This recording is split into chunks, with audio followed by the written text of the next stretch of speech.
Well, first and foremost, when we come to Christ and when we receive him, we are simply called to live this life daily.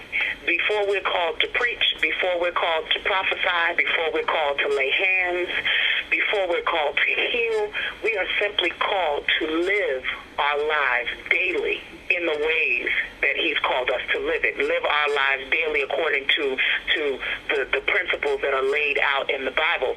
That in itself is ministry. I think a lot of times people really, the reality, they believe that ministry is a verb, but they don't necessarily just see it as a noun, and I'll explain what I mean by that.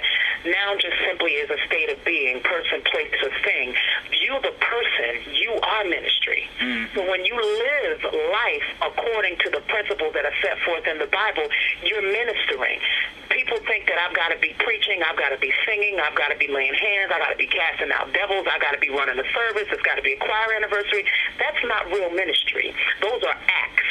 The ministry comes in what's behind what you're doing. Ministry is sometimes just looking at somebody and smiling at the right time. That's true. Because they're having a bad day, and your smile might be the thing that makes them decide, you know what, I am worth something. I'm not going to go home and kill myself. And so I think that people need to really understand what these words mean, and rather than define them, a lot of times as Christians, we get caught up in what it is that we do rather than who we are and how we are. And that has caused a lot of people to err and even just to turn away. So, I mean, ministry in and of itself, your life is what qualifies you. So when you find yourself in these areas that are considered non-traditional or to me, everything is ministry. If you work on Wall Street and you're saved, you are ministry on Wall Street. The stocks and the bonds that you handle are sanctified because you touch them. You ought to have a record that has the highest success rate of every broker on your roll in the office that you work in, because not only are you doing what you do, but you're called and anointed to do what you do, and you hear from heaven on it, but you also qualified by the fact that you actually know what you're doing because you're skilled at it.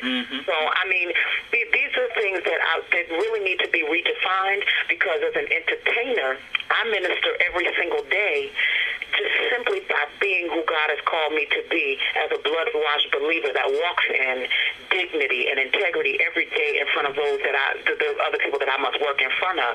They get an opportunity to see what the difference is, and it's not because I'm throwing that difference in their face. I'm just being Kelly. I'm being the Kelly who God called me to be.